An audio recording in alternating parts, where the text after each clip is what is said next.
nombre es Efraín Segura Castillo, yo soy el rector del Liceo Andino de la Santísima Trinidad de Finlandia, Quindío. El municipio de Finlandia, Quindío, se encuentra ubicado hacia el norte del departamento del Quindío. Es un municipio de una vocación agrícola. En la actualidad esa vocación se cambió hacia una vocación más turística. Es uno de los pueblos más emblemáticos. Contamos con el dato histórico de que por aquí pasó el libertador Simón Bolívar durante la campaña Libertador. Cuéntanos, señor rector, ¿por qué motivo esta institución educativa está en construcción? El Liceo Andino de la Santísima Trinidad es una institución educativa de comienzos del siglo pasado. Es una institución que fue creada por la fusión de dos instituciones. Una inicialmente, que es la Santísima Trinidad, en la década de los 20 o 30, y el Liceo Andino en la década de los 60.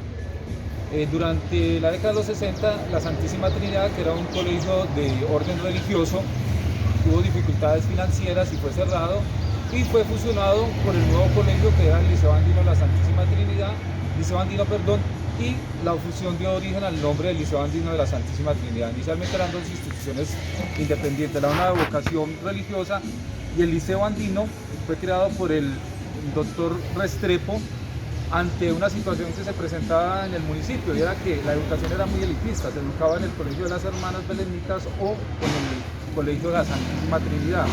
Él elevó un acto siendo diputado de Caldas, cuando esto era el departamento de Caldas, y se aprobó la creación de este colegio. Como dato curioso, creo que es uno de los pocos datos históricos donde muchas personas de la comunidad se negaron a que crearan el colegio.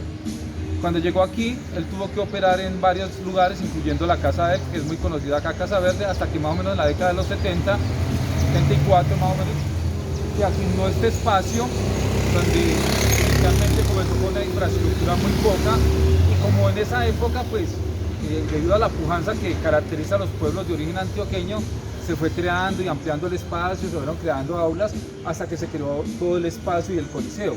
Pero esas aulas no tenían una normas de sismorresistencia, fueron hechas más por la voluntad y el querer y la construcción que se hacía en ese entonces.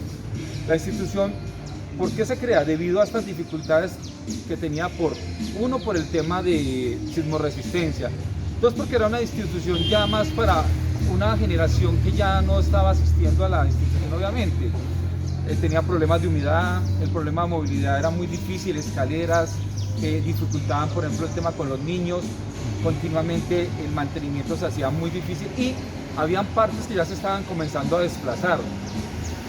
Esto dio origen para que más o menos en el año 2008, con el presidente del Consejo Directivo, el secretario del Consejo Directivo, el señor Orlando López, pues tomáramos la decisión de encaminar esfuerzos en motivar a la institucionalidad, a la población, para generar un proceso de construcción. Esto realmente arrancó desde el año 2008.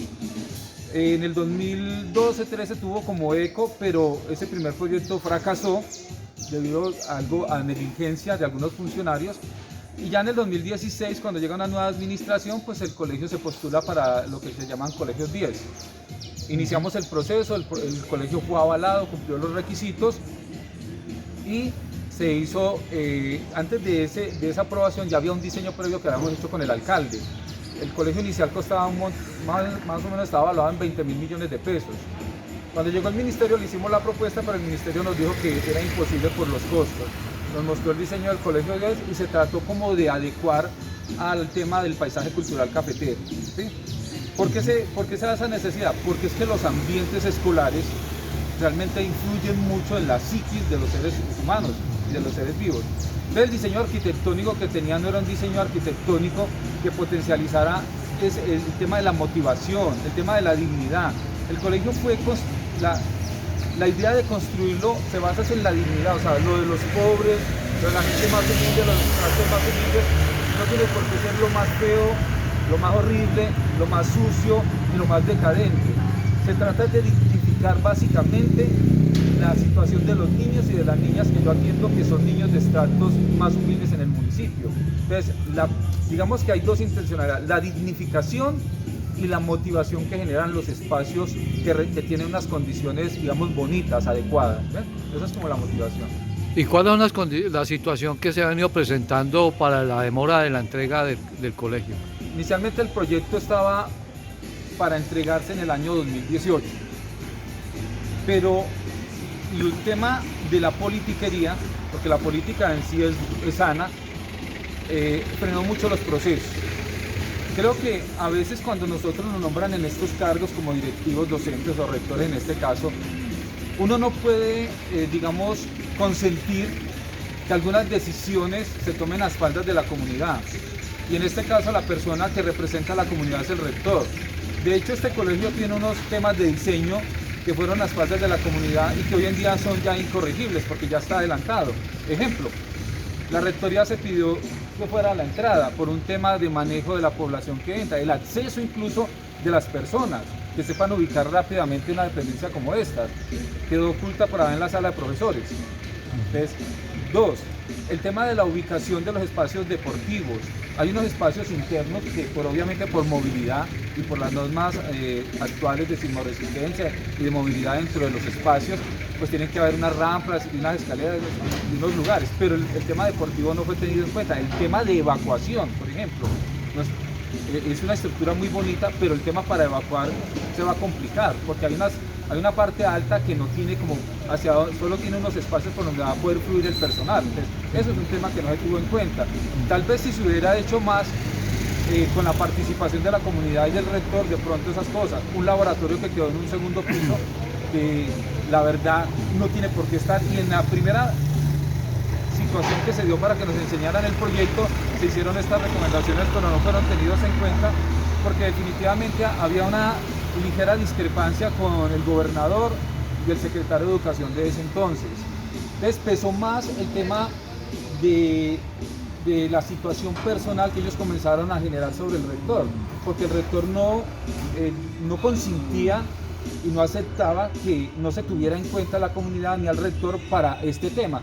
De hecho, para poder que los diseños los mostraran en el 2018, el rector tuvo que denunciar al secretario de Educación ante el gobernador para poder que hicieran una reunión, y aún así se siguió haciendo a espaldas de la comunidad. Entonces, yo considero que esos temas son para replantearlos. Yo creo que el tema político, el tema ideológico, el tema personal no puede en algún momento pesar y afectar una comunidad como esta. Fue afectada inicialmente por ese tema de intereses politiqueros y de intereses personales.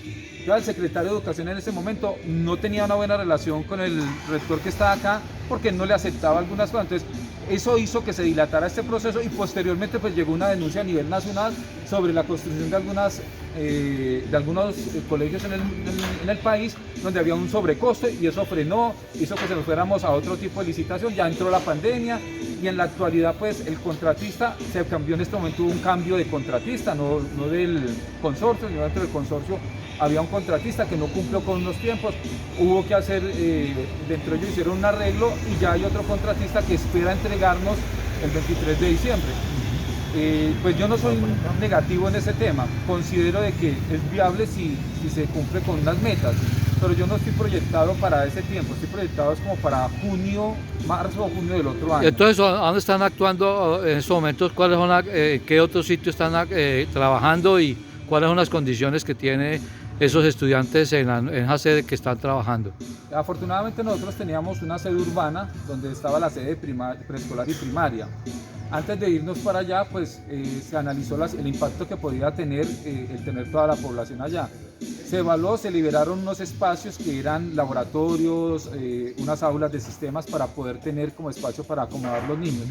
Inicialmente la Secretaría pues nos manifestaba que el interés de hacer una doble jornada, pero en esto con el presidente de la Asociación de Padres de Familia y el rector nos opusimos, porque aquí en estas zonas ofrecer una doble jornada es muy crítico por temas de movilidad, de transporte, por el tema de alimentación. Si un niño, por ejemplo, me sale a las 6 de la tarde, el carro lo deja en determinada parte y son niños que tienen que movilizarse en media hora, una hora por sitios que son oscuros y que de hecho generan peligro. Entonces nos instalamos todos en una sola jornada con muchas limitaciones de espacio, porque están ubicados unos espacios que eran pedagógicos como aulas de clase. No tenemos, la verdad, el tema de los baños. Hasta este año, con esta nueva administración, nos aprobó una adecuación de unos baños, porque desde un inicio de 2018 se había previsto que tanto la alcaldía como la gobernación iban a hacer una adecuación de baños y otros espacios que nunca hicieron.